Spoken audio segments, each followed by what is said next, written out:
আজকের ভিডিওটা একটি ছাত্র আর একটি মাস্টারের। তো চলো বন্ধুরা, আজকের ভিডিওটা আপনাদেরকে যদি ভালো লাগে তাহলে পরে লাইক করে চ্যানেলটাকে সাবস্ক্রাইব করতে ভুলবেন না। তো চলো আজকের ভিডিওটা শুরু করি।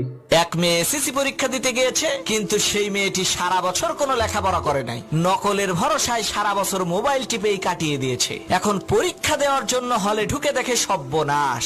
তাদের রুমে যেই স্যারের গার্ড পড়েছে সে ঈগল পাখির মতো দূরদৃষ্টি সম্পূর্ণ। তার চোখ ফাঁকি দিয়ে নকল করা কোনো মতেই সম্ভব না। এখন কি আর করার, হঠাৎ করেই মেয়েটির মাথায় একটি বুদ্ধি খেলে গেল। সে একটি কাগজের মধ্যে একটা কথা লিখে স্যারের হাতে ধরিয়ে দিল। স্যার সেই কাগজের লেখাটা পড়ে চেয়ারে যে বসলো। পরীক্ষা শেষ হওয়ার আগ পর্যন্ত আর সেই চেয়ার থেকে উঠলো না। আর এদিকে মেয়েটি সুযোগ পেয়ে উড়াধরা নকল করা শুরু করে দিল। সেই কাগজের মধ্যে মেয়েটি লিখে দিয়েছিল, স্যার আপনার প্যান্ট পেছন দিক দিয়ে ছেঁড়া, ভেতরের সব দেখা যাচ্ছে। তো বন্ধুরা, আজকের ভিডিওটা আপনাদের কেমন লাগলো কমেন্টে জানাতে ভুলবেন না। আর কমেন্টে আপনাদের ভিডিওটা কেমন লাগলো, ভালো লাগলো নাকি ভালো লাগেনি, তো তাও যদি ভালো লাগে তাও কমেন্টে জানাবেন, যদি ভালো না লাগে তাও কমেন্টে জানাবেন। কারণ আমরা বুঝতে পারবো যে আপনাদেরকে কেমন ভিডিও ভালো লাগে, আমরা ওই রকম ভিডিও নিয়ে আসতে চেষ্টা করব।